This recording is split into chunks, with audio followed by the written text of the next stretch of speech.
Bumblebees in the Bay State are buzzing off. Biodiversity is defined as the variety of life in the world or in a particular habitat or environment. Biodiversity loss causes a domino effect throughout the environment. When one species is removed, other species suffer and decline in continuous succession. Biodiversity has a number of anthropogenic and natural causes. Some natural causes include the change of seasons, animal migration, extreme weather, and natural disasters such as volcanic eruptions, fires, and floods. Anthropogenic causes include deforestation or habitat loss, pollution, overconsumption, and overexploitation. Bumblebees are a keystone species. Pollinators are crucial in the production of many plants. They are also responsible for many crop yields. As a keystone species, their loss would cause a trophic cascade, causing the decline of many other species.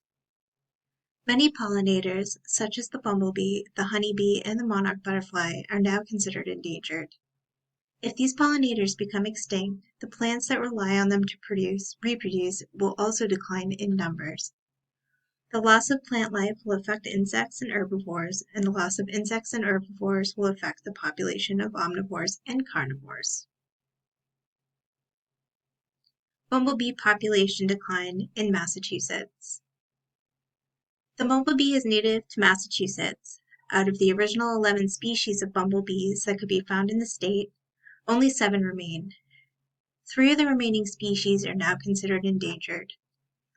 Bumblebees' main habitat and food sources are native wildflowers.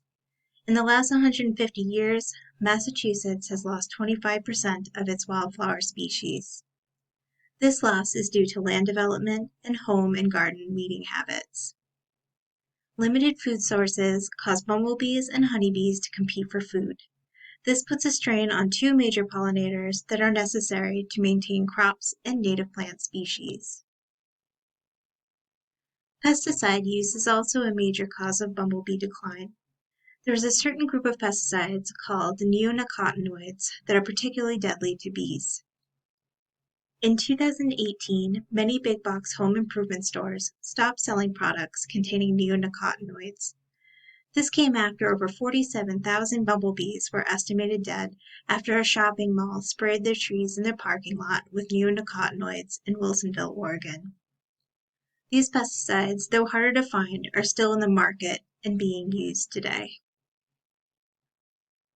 Honeybees are another crucial pollinator species. However, they are not native to Massachusetts.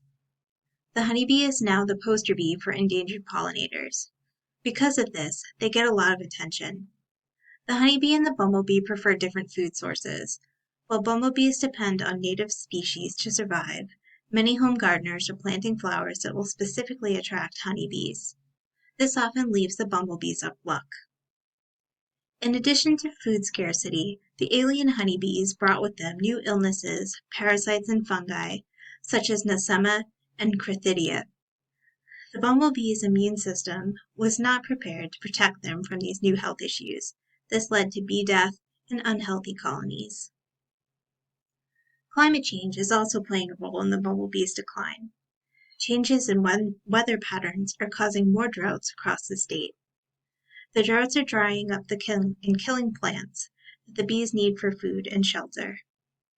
The rising temperatures are also affecting the bees. A bumblebee's body is very large, and the friction from its flapping wings, combined with the high temperatures, can cause them to overheat. Here is my social ecological framework that breaks down the anthropogenic and natural causes of bumblebee loss.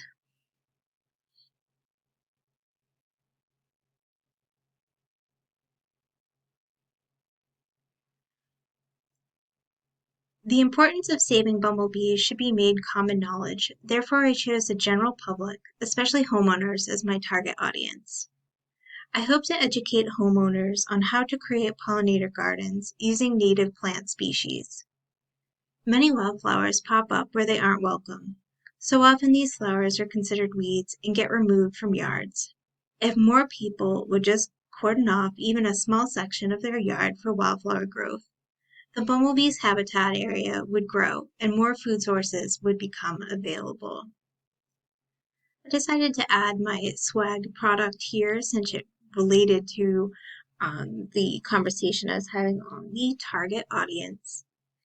So inspired by Live Monarch, which is an organization protecting monarch butterflies, they have a program in place where you can mail them a self-addressed envelope and they will send you free milkweed seeds. And milkweed seeds are crucial for the monarch butterfly. They are the only plant that the monarch will lay their eggs on. Anyway, this isn't about butterflies, but I figured a wildflower mix of seeds that would encourage bumblebees to return to the area would be a good swag product. I originally was thinking of possibly distributing these seeds at farmers markets. I know the local farmers market has reusable totes that they give away, and sometimes they have little freebies inside. So I think that these seed packets would be a great addition. Possibly having free seeds might cause more people to plant them in their gardens to encourage these bees to come back. And also just to spread awareness as well. And they're just fun. Bumblebee loss is an international issue. Strides are being made all over to help reduce further population decline. As previously mentioned, neonicotinoids have been pulled off the shelves at major retailers. Minnesota and the Environment and Natural Resources Trust created a program called Lawns to Legumes. This program informs Minnesota residents of the importance of wildflowers in protecting the rusty patch bumblebee, their state bee. Eligible homeowners will receive between $350 and $500 to replace their lawns with native wildflowers. The Massachusetts Department of Agriculture Resources website has how-tos and lists of native plants to help you build your very own pollinator garden. In the UK, the organization Bugs Life is creating a series of beelines or beeline corridors in order to connect larger wildflower-rich habitats.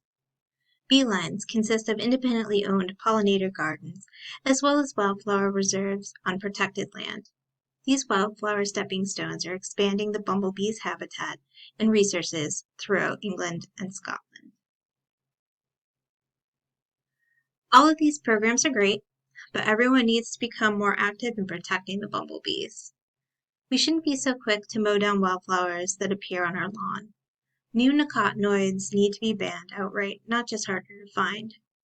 And all of us need to work on reducing our carbon footprint to slow down climate change.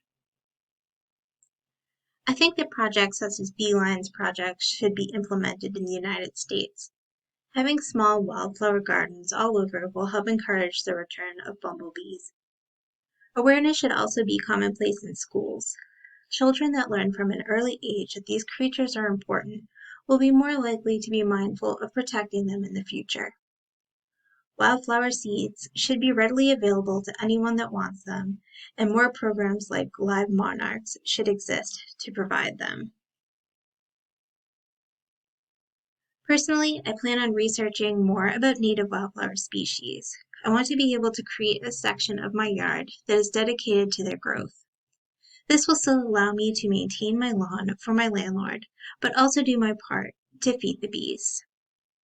On a smaller scale use of my swag item, I would like to use packets of wildflower seeds as gift tags on holiday and birthday gifts, as well as gift packets to all my neighbors.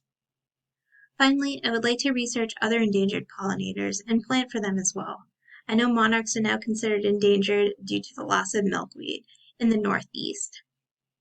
I also wanted to mention, since I forgot while talking about my swag product, that I thought that it would be a great chance to get local kids involved.